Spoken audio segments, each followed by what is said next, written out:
Jane. You can call me Jane Doe. Or baby, baby Doe. Or Frank Foe, Harry Ho, Marta Mo. Dick. You can call me Dick if you are the sort of person who won't miss any chance to say Dick, Dick Rowe, Dickie Rowe, Richard Rowe. So, technically, I'm a legal fiction, a legal person. I'm a name that's used in case law when the real name of someone is withheld, or when a person or corpse can't be identified. I'm a known, unknown, a one-size-fits-all, a potentially everyone, and actually no one.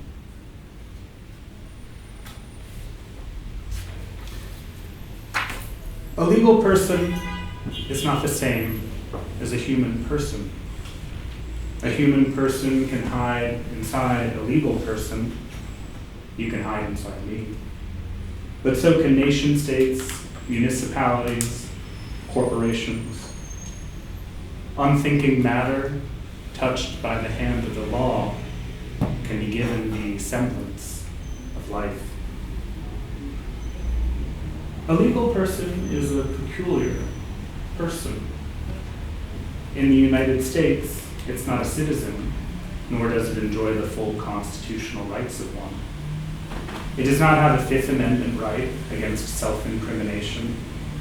It cannot stand in the middle of Fifth Avenue and shoot somebody. But in the last 150 years, it has come into its own. Consider the corporation. In an 1886 Supreme Court case, lawyers of Southern Pacific Railroad argued that the 14th Amendment, which granted citizenship and equal protection of the laws to all persons born or naturalized in the United States, including former slaves, well, they argued that this amendment also applied to corporations. In the 2010 Citizens United case, the Supreme Court ruled that corporations could exercise the same political free speech rights as a human person.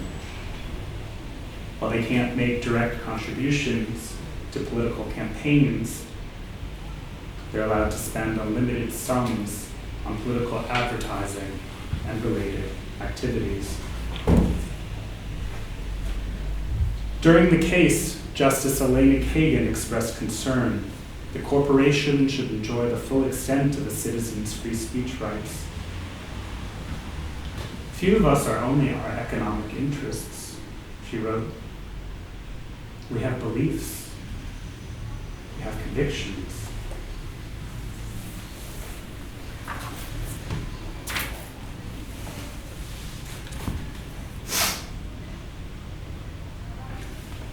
When I was little, I shared a room with my brother. He went through a period of time in which he suspected that our parents were aliens. I remember watching our mother sit on the edge of his bed, speaking calmly and reassuringly. "Joseph," she would say, "I'm a human. Joseph, it's me, your mother."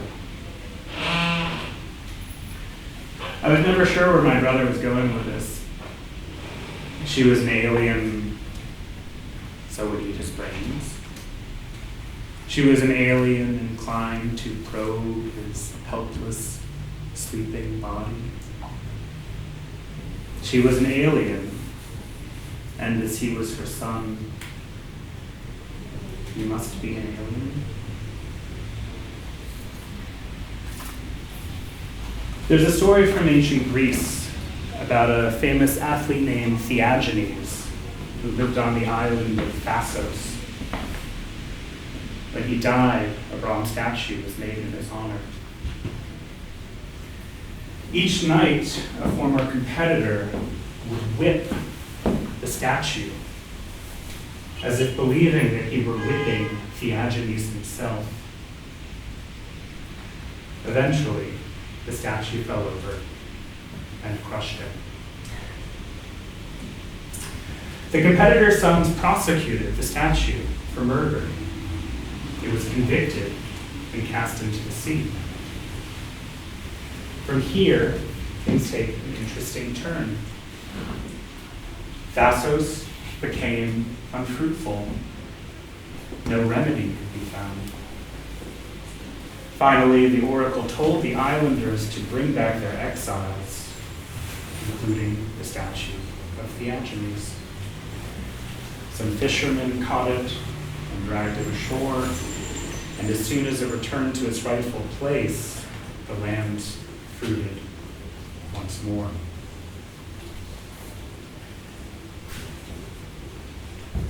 I'd like to note that no effort was made to understand the intention of this statue. Did it deliberately crush the whipper? Was it upset, annoyed, defensive, dumb? This object was found to be liable, but was not seen to have rights. When I speak of legal personhood in the modern sense, I assume that a non-human, given its day in court, does have the right to be personified and hence to make its intention known. That the idol of a Hindu god can file a lawsuit, that a monkey, when given a camera, I'm sorry, I'm not going to talk about the monkey himself.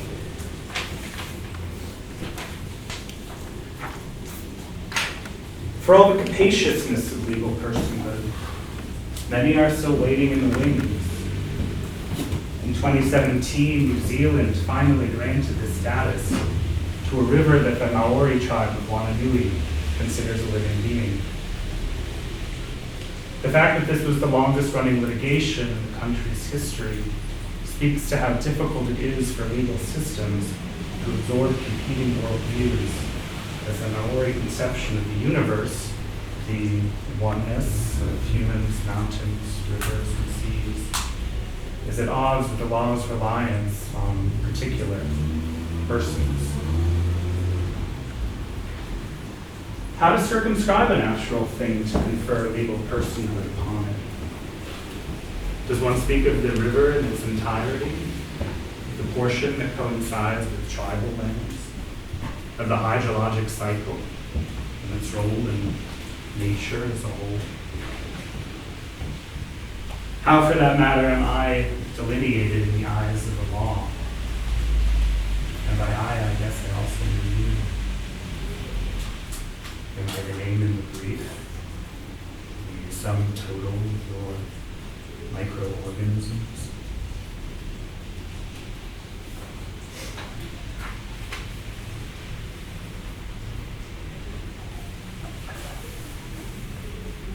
When I was writing this text, I consulted a playwright named Lucy.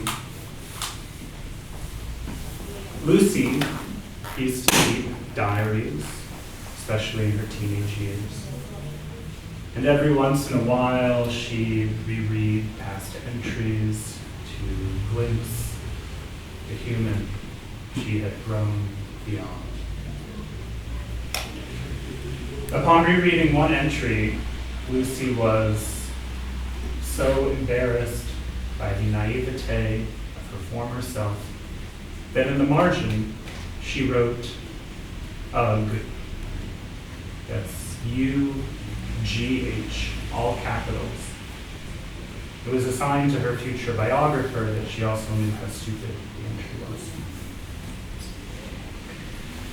A few years later, Lucy again reread that entry and again felt embarrassed, less for what she had originally written than for the fact that of all things to write in the margin for the benefit of a future biographer, she had written UGH. She wished that she had more margin space to write a qualification to that qualification. so her future biographer wouldn't think that she had grown stupider with age. But what qualification could break the curse of hindsight? How could we ever not be embarrassed by the people we used to be? Any further qualification would just be another version of ugh. And the qualification of that qualification, qualification of that qualification, the murder of qualifications, just flapping and crowing in the margins. Ugh. Ugh.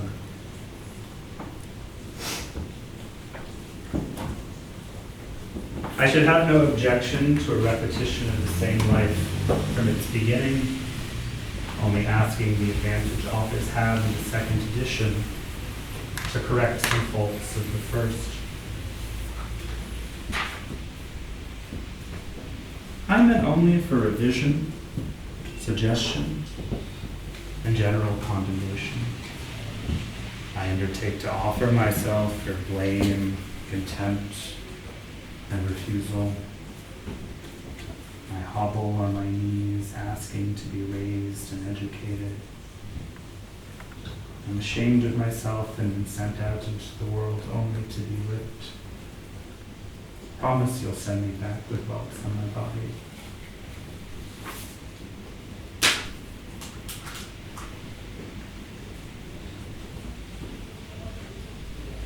Out of the blue, I feel strange, as if I were not real or cut off from the world.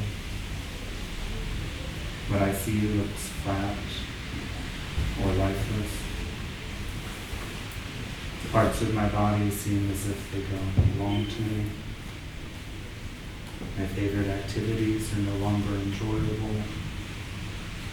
My body is very light, as if it were floating on air. When I read or laugh, I do not seem to feel any emotions at all. Familiar voices, including my own, sound remote and unreal. I'm so detached from my thoughts that they have a life of their own.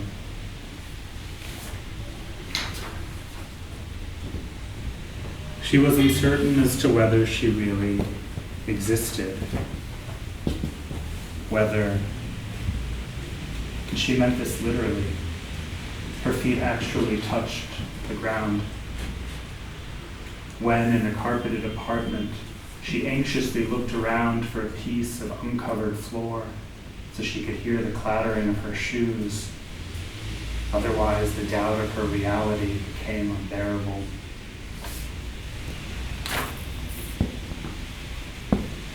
Z.D., once a captain and the father of a family, is always moaning because he no longer finds himself in his old skin, which he preferred to this one. I can't find myself, he explains to his physician. It is not I who am sick. It is not I who am old. It is not I who am sad. It is not I who am a child. I am not I at all. What is lacking is myself. It's terrible to elude oneself, to live and not be oneself.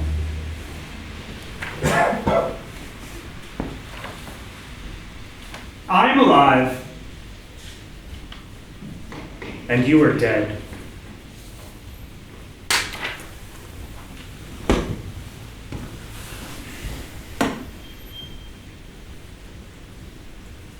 Okay, let's say for the sake of it that I'm also dead.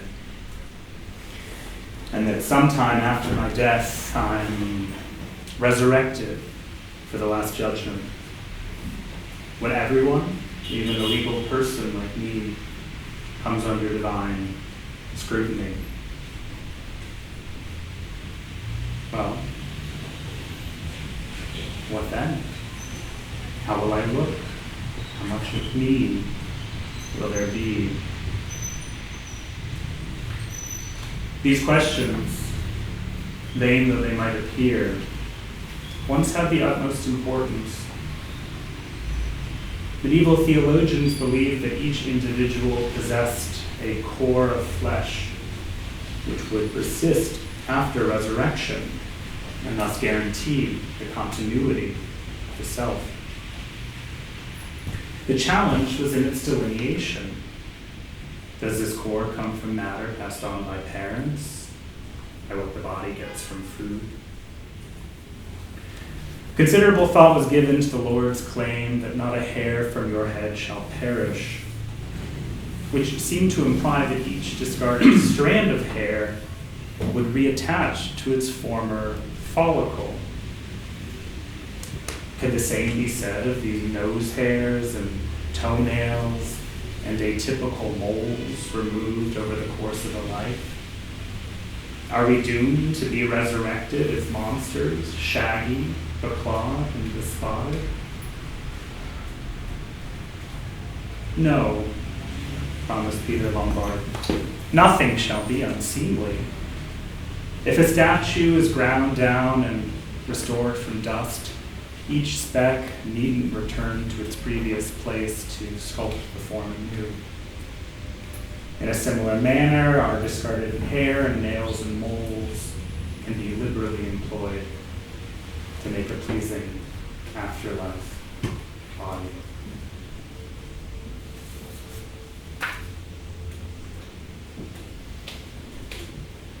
The dog is gone. We miss him. When the doorbell rings, no one barks. When we come home late, there's no one waiting for us. We still find his white hairs here and there around the house and on our clothes. We pick them up. We should throw them away, but they're all we have left of them. We have a wild hope. If only we collect enough of them,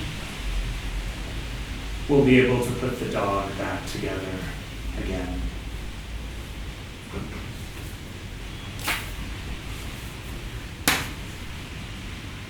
When Judgment Day comes, bodies are reassembled in full. The beasts will have no choice but to cough up the heads and shoulders and toes of the people they've devoured. In some renderings from the Middle Ages, angels come down to collect these parts, but I prefer to imagine them moving of their own accord, crawling and hopping and inching back together. When my Judgment Day comes, filing cabinets will vomit reams of paper and hard drives, streams of data to reanimate the bankrupt corporation, the professional mollusk, the agents who've taken my name. And again, I will conceal them.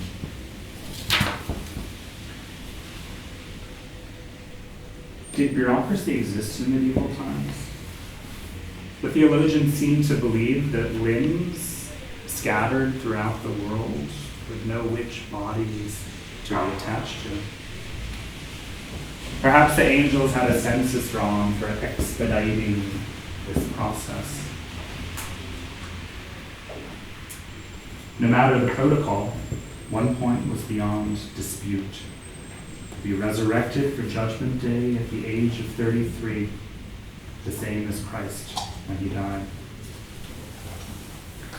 I wonder if we will be naked, draped in a sheath of worms, clothed in the trends from our 33rd year. I worry that the end of time will be the end of fashion as we know it. The looks of every season ever collapsed into an eternal present. Instead of a courtroom, we submit to an interminable catwalk where feet never tire and clothes never wear.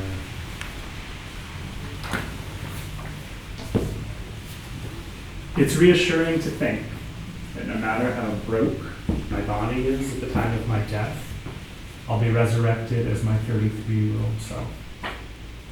So instead of living life healthfully and deceitfully, instead of a body sawed along the chiseled edges of self-discipline, I can eat whatever the fuck I want and still in the end be 33. The advertisement practically writes itself from South Beach to Atkins, from Atkins to Paleo, from Paleo to Judgment Day.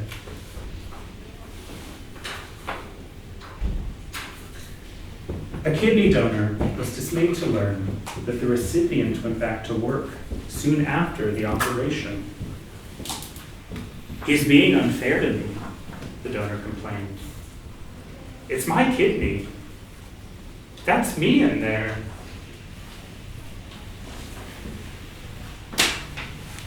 A watch repairer takes the watch completely apart and puts it back together again. The customer later picks up his watch, the same one he had brought in, though there was an intervening time when it did not exist.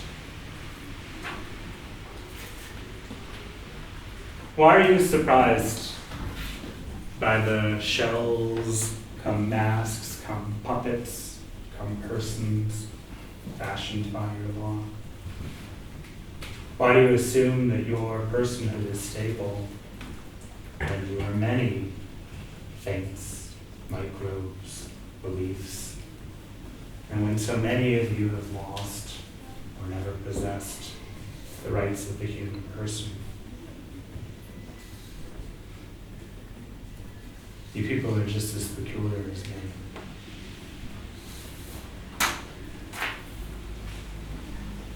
The drama, the power in all confessions, is that one begins to speak only with a view to that moment when one will not be able to continue. There's something to be said which one cannot say. It's not necessarily scandalous. It may be quite banal, a lacuna, a void, an area that shrinks in the light, because its nature is the impossibility of being brought to light. A secret without secrecy, whose broken seal is neatness itself.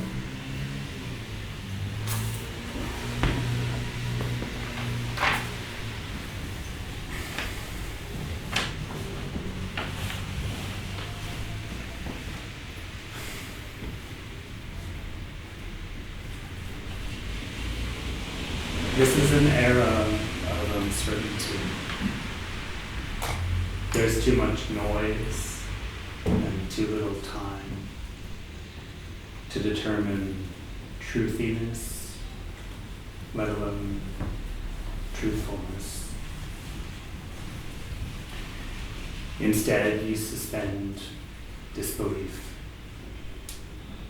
So often over the course of the day, must you not disbelieve that before you was life lived by a human person, not life lived by an advertising company paying a human person, not life lived by a bot masquerading as a human person, not life lived by a human person programming a bot. At this very moment, you must not disbelieve that before you is life lived by a legal person. Call me Dick Rowe. Call me Essential Consultants, LLC. Call me whatever you want. Don't ask what I'm hiding. Appreciate how I speak.